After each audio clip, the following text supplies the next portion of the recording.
Mr. Chairman, I yield myself as much time as I may consume. Gentlewoman is recognized. Thank you, Mr. Chairman. I rise in support of this measure, which will update and improve the SBA's ED programs.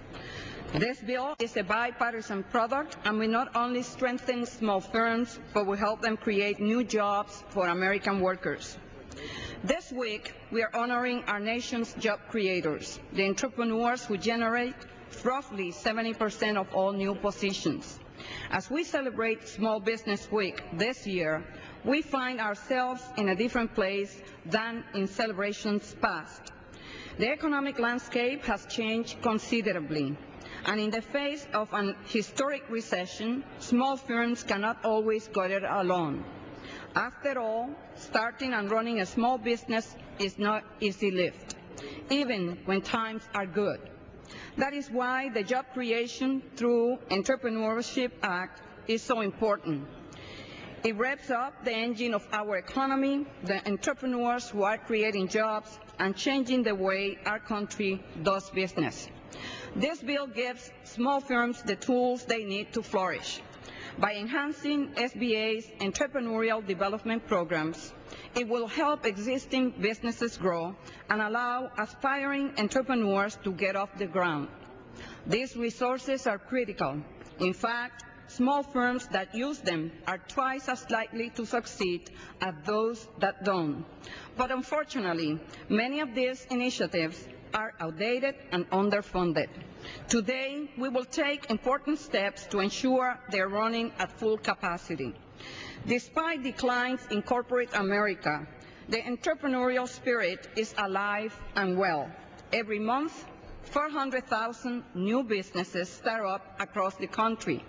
Imagine if each of those firms have access to resources like business development training. Through H.R. 2352, they will.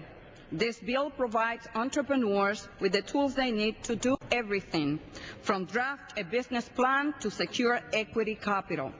These services put small firms on a level playing field, allowing them to compete in virtually any sector, including the federal marketplace. Although most industries are struggling, the federal marketplace is booming. With billions of stimulus dollars now in play, that sector presents enormous opportunity for entrepreneurs. But before they can crack the industry, small firms will need to know its and outs. H.R. 2352 provides the training they need to do so. It also offers the necessary technology. In order to adapt to new markets, many entrepreneurs will need to retool their operations.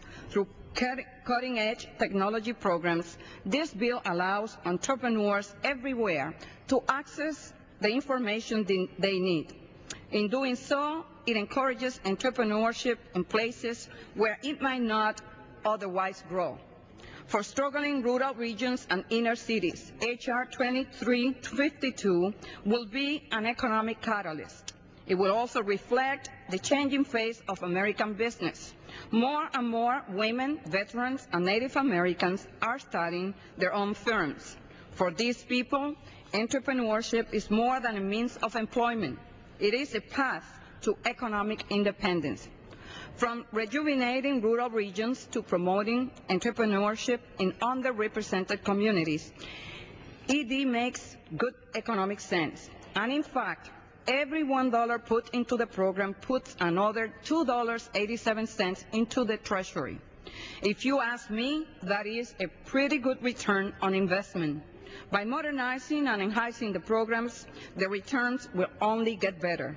Because at the end of the day, strengthening entrepreneurial development programs empower small businesses, allowing them to grow and perhaps most importantly, create new jobs for American workers. I reserve the balance of my time. The gentlewoman from New York reserves the balance of her time. Gentleman from Missouri. Thank you, Mr. Chairman. Mr. Chairman, I yield myself such time.